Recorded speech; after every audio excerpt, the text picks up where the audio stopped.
Why does ancient Japanese art continue to captivate us today? What fresh insights can we gain from exploring these continuing traditions? Today, we delve into the profound impact of Japanese art on modern creativity and design. What new can we learn? Join me and Anna Maria Gaspar, a visionary artist whose work embodies the fusion of traditional Japanese art with contemporary techniques and themes as we explore traditional inspirations. We'll discuss ukiyo-e and other Japanese traditional methods that continue to inspire modern artists. Philosophical echoes. Learn how Zen philosophy influences modern creativity. Aesthetic influence. Examine the complex relationship between aesthetics and social identity in Japan, particularly focusing on tattoos.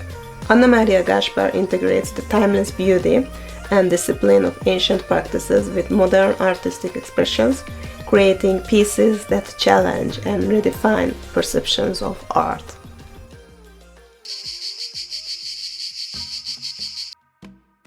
How has Japanese art influenced your work? Japanese art has introduced me to many new ideas like asymmetry, big open spaces, airy backgrounds, and clear outlines. These elements from Japanese woodblock print and paintings have really shaped my style. Ukiyo-e, or pictures of the floating world, are more than just woodblock prints from Japan. They are vibrant windows into the culture and daily life of the Edo period, dating back to the mid-19th century. Originating from what is now Tokyo, these artworks captured lively urban scenes featuring everything from famous actors to stunning landscapes. Their unique asymmetry isn't just visually striking, it brings each scene to life, making the images dynamic and almost spontaneously full of motion. What made you, a Hungarian artist, start exploring Japanese art? My interest in Japanese art began with calligraphy. I studied Japanese language and art history at Eötvös Loránd University in Budapest, traveled to Japan multiple times, and then centered my doctoral research in Japanese art, focusing particularly on woodcuts from the late Edo period. You often explore themes related to women in your art. How do you compare women's role in Japan and Hungary, and how do these influences appear in your work? In my art, I often use photos of women, including self-portraits and pictures I took in Japan, as well as old photos I found. I'm interested in the theme of femininity, and I find many similarities in how women's roles are viewed in both Japan and Hungary, especially how it has changed in the last 50 years in modern societies. Your work combines elements from both Japanese and Western art. Can you share some examples of this blend? Yes, I like mixing Eastern and Western techniques and styles. For instance, I use gold in my art, which brings together Western iconography and Eastern aesthetics. I experiment with this in my paintings, metalworks, and textile pieces as well. Take a close look at Anna Maria's painting, which draws attention to the tattoos on women's legs. Tattoos have a complicated history in Japan.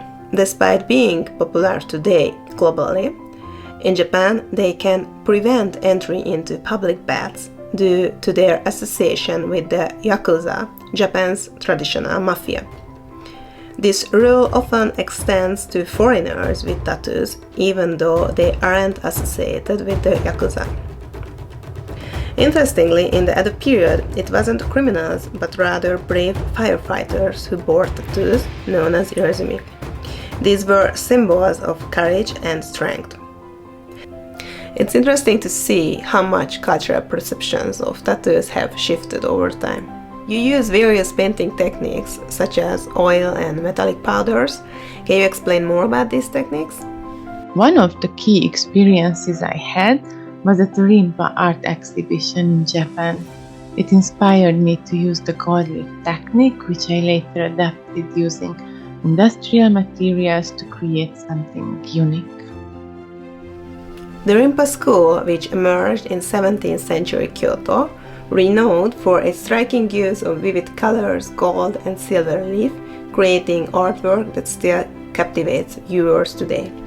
Founded by the Yoshinori artists Honami Koetsu and Tabaraya Sotatsu, and later popularized by Ogata Korin, Rinpa art is defined by its bold and stylized representations of nature, literature, and poetry.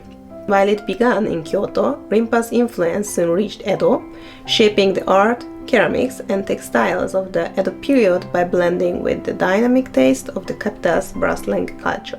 Your art reflects the Japanese concept of wabi-sabi, which appreciates the beauty and imperfection. How do you express this idea in your art? I focus a lot on the beauty of imperfection in my art. I believe that nothing is perfect or finished. For example, I use random brush strokes and free-flowing gestures to create backgrounds that feel naturally beautiful or satisfying. Wabi-sabi is a profoundly Japanese idea that appreciates the beauty of imperfection and the process of natural aging.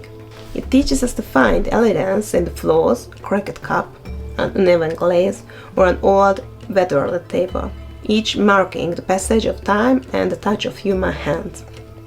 Wabi-sabi isn't just about aesthetics, it's a reminder to value the simplicity in our surroundings. In your recent works, there seems to be a strong Zen influence, especially in the use of colors. Can you tell us more about that? Zen philosophy plays a significant role in my life and in my art.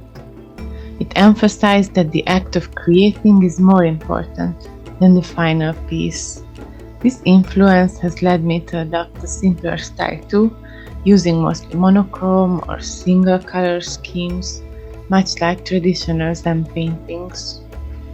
Zen Buddhism, which journeyed from China to Japan in the late 12th century, in Edo, nowadays Tokyo, Zen profoundly influenced the arts. For instance, sumie paintings, characterized by minimalist black ink strokes, reflect Zen's core principles, simplicity and living fully in the moment. Zen gardens designed with carefully arranged stones and neatly raked gravel became peaceful sanctuaries. Zen's influence extends beyond paintings and gardens, affecting many other aspects of life during the Edo period. It shaped the way people thought and lived, promoting a culture of simplicity, awareness, and inner peace. Your latest large textile installations use materials like faux fur. Do these works also draw from Asian influences? Looking back, I see how these textiles remind me of Asian scroll paintings and the way screens are used in Japanese interiors. This wasn't intentional, but it shows how deeply Asian art influences my work. Why do you think it's important for us, non-Japanese, to learn from ancient Japanese culture? It's crucial to embrace different cultures. In my experience, exploring Japan's history and culture has not only enriched my art, but also broadened my worldview. I believe this openness is key to deepening our understanding and sparking inspiration. Today, through Anna Maria's work, we explored how historical Japanese culture influences modern art worldwide.